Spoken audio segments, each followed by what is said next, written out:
Good morning, I'm Amar Singh Pradhan. Let's begin with the top stories this hour. Leading figures from judiciary indulge in blame game in terms of increasing corruption in judiciary.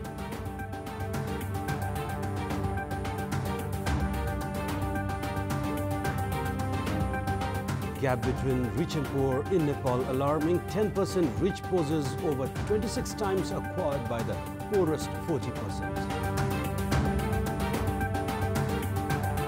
Persistent heavy snowfall causes traffic chaos, closed schools and a high risk of avalanches in cities across Europe. And the political interference rife in terms of 8th National Games. Faction of NSC officials charged of foiling the scheduled games. Shailendra Shamsher Rana was appointed as Chief Justice at the Supreme Court amid persistent debates from different quarters. Nepal Bar Association, along with Attorney General and Minister for Law, among others affiliated with judiciary, shared a common forum yesterday on the occasion of Rana's appointment. The forum, however, was largely used for deliberation over the consistent corruption within the judicial system, along with exchange of volleys among one another over disputed Justice Deepak Joshi. Meanwhile, senior advocate Kumal Prakash Ghimire had a few witty remarks to say in the context of the Prithvi Jayanti over the judiciary's declining reputation and corruption. Bar President Sher Bahadur Kesi expressed discontentment against the government's decision to relieve disputed Justice Deepak Joshi from all of his responsibility after the appointment of Rana as the Chief Justice. Joshi was earlier rejected by the Parliamentary Hearing Committee when he was a Chief Justice nominee. On a different note, Attorney General Agni Kharwal said that the leadership should take the responsibility of corruption in their respective authorities. So was Minister for Law Bhanubhakti Thakal, who reminded Chief Justice Rana that his own party had voted against him during the parliamentary hearing. An intact and honest judicial system of the country would be based on Rana's professional integrity and commitment against corruption and crimes. Similarly, the scrutiny and freedom bestowed by the political leaderships would determine the future of the country's judiciary.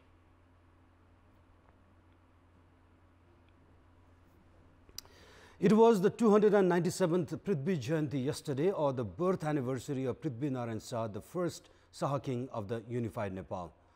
Although the government stopped the practice of observing the day as Ekata Divas or Unity Day since the April uprising of 2006, the celebration of the day has gained momentum on public level in recent time.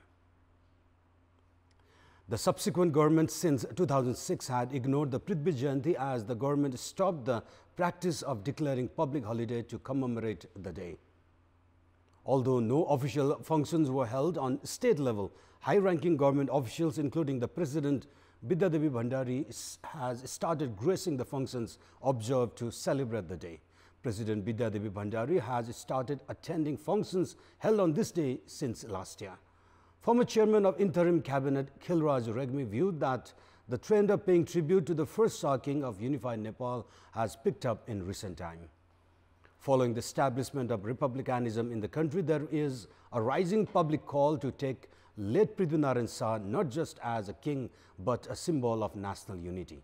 Speaking at a function yesterday organized on the occasion of Prithvi Jayanti, Deputy Leader of Nepal Communist Party and former Speaker Subhas Nemwang said, even as the government had not observed a public holiday on this day, there was no compromise on giving respect to Prithvi Narayan Shah.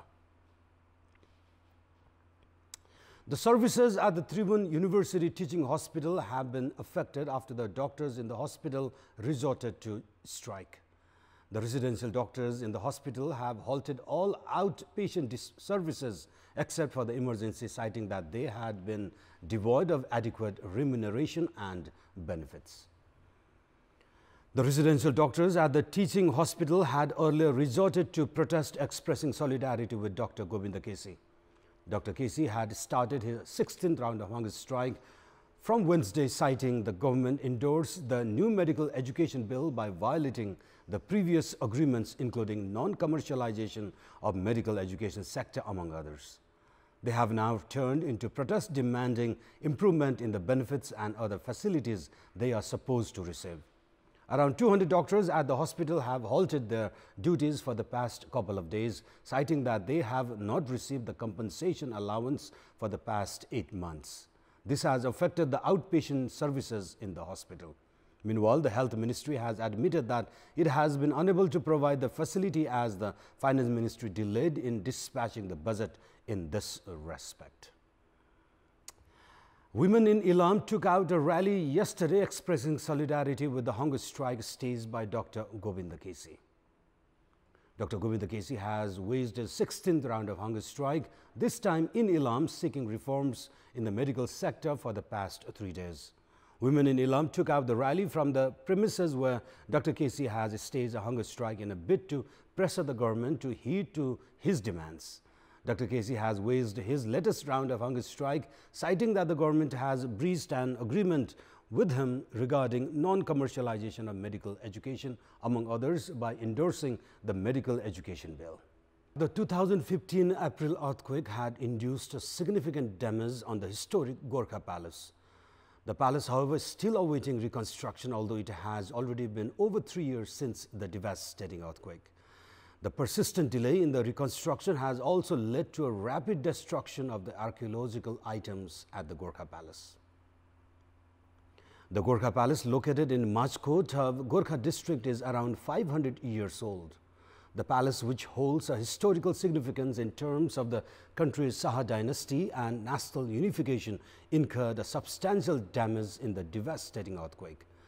As the reconstruction of the palace has failed to gain momentum, the important archaeological items in the palace has started to be destroyed and eventually disappear. The Department of Archaeology has the tender of reconstructing the palace to JV construction at the cost of 43.7 million rupees. Although the deadline for reconstruction was set for 2 years, nothing other than the foundation of the palace has been built so far. The steady loss of the archaeological items in the palace due to the lack of timely construction has not only threatened the loss of historical significance associated with the palace, but has also led to a decline in domestic and foreign tourists visiting the historical Gorkha Palace.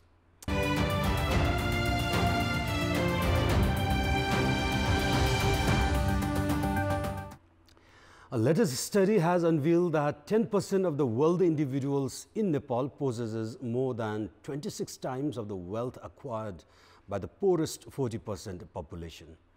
The access and ownership of only a limited number of people on the nation's resources has created a significant difference in consumption. On the other hand, the study has shown that this has also encouraged the already wealthy individuals to accumulate additional property by influencing policy formulation along with getting hold of the state's important resources. The gap between the haves and have-nots has been significantly widening in a global context itself. A mere 1% of the world's richest people possess more than the combined wealth of the rest 99% of the global population.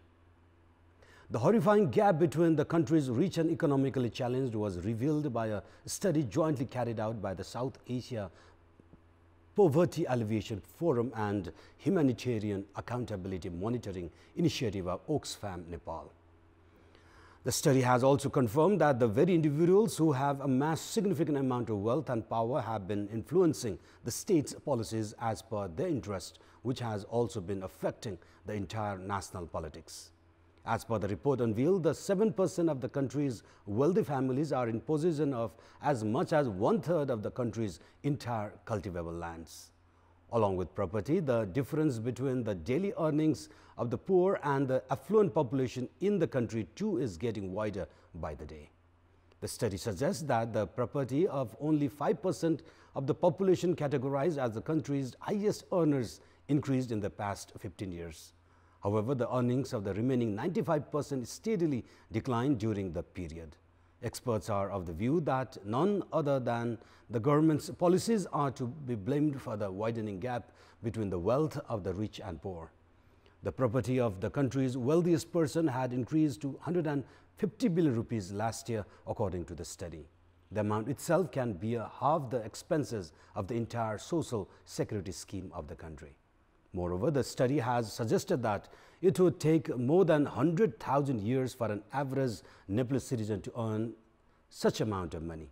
In order to alleviate the gap, experts suggest that a justifiable redistribution of lands and improvement in the current tax system is mandatory to benefit the country's poor farmers and landless people.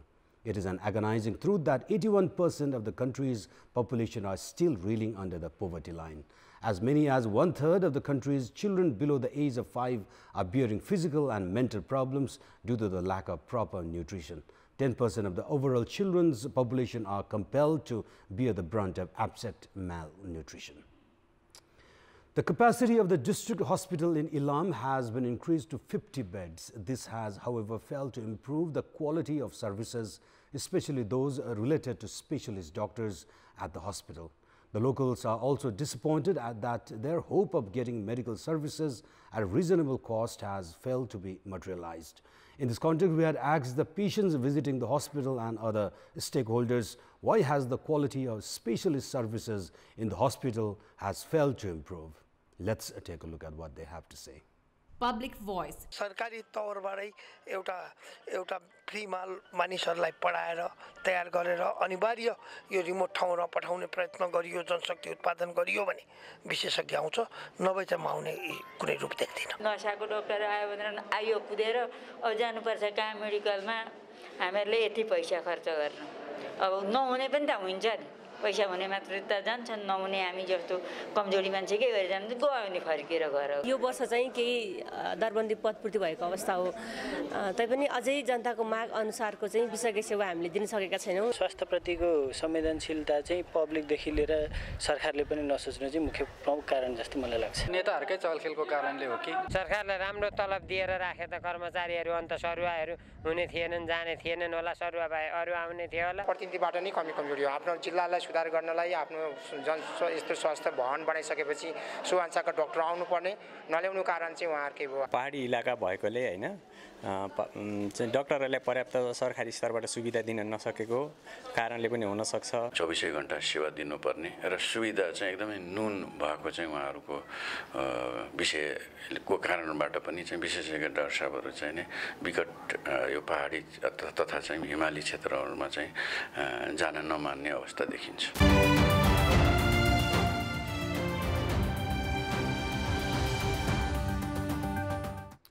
And it's now time for our segment Public Pulse, where you text us with their opinion. Public Pulse. And your question is, what should be done to minimize the gap between haves and have-nots? Your options are A, reasonable distribution of capital, B, equal access to opportunity, and C, policy level improvement. The voting is on. Tap any WS selector option A, B or C and send it to 34001 to share your opinion with us. And now time for sports update.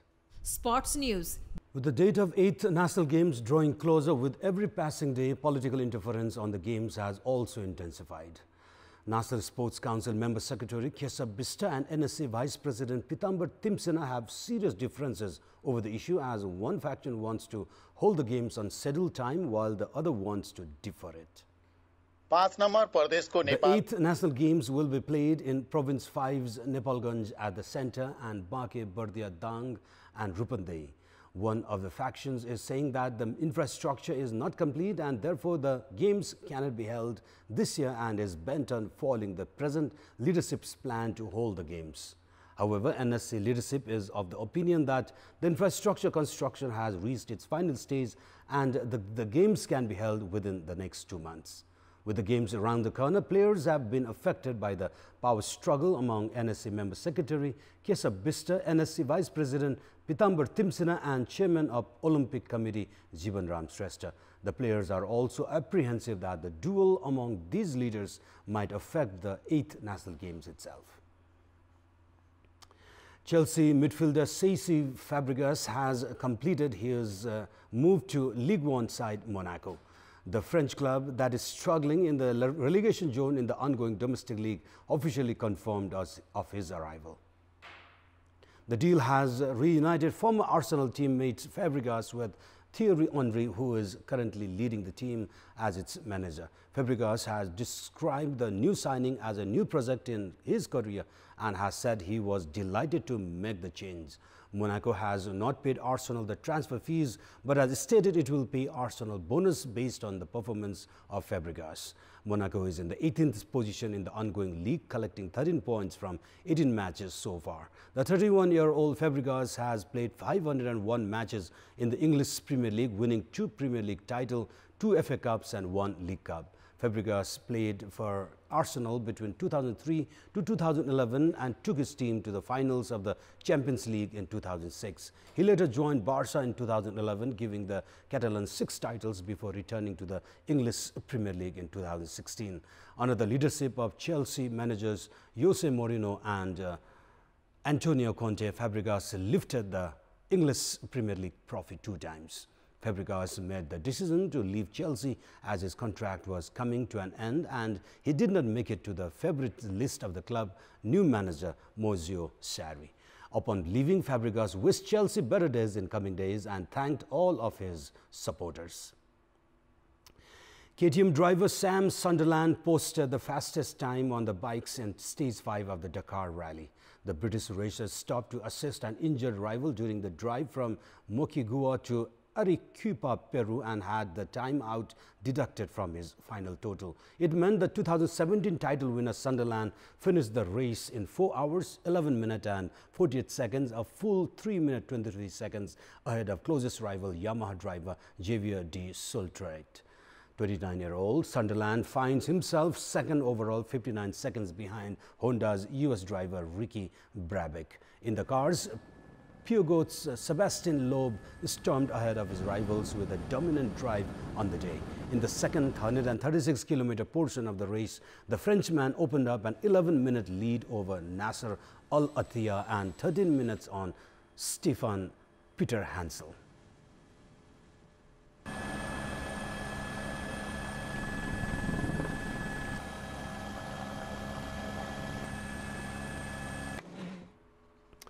And before we wrap up, here's a look at the top stories one more time. Leading figures from judiciary indulge in blame game in terms of increasing corruption in judiciary.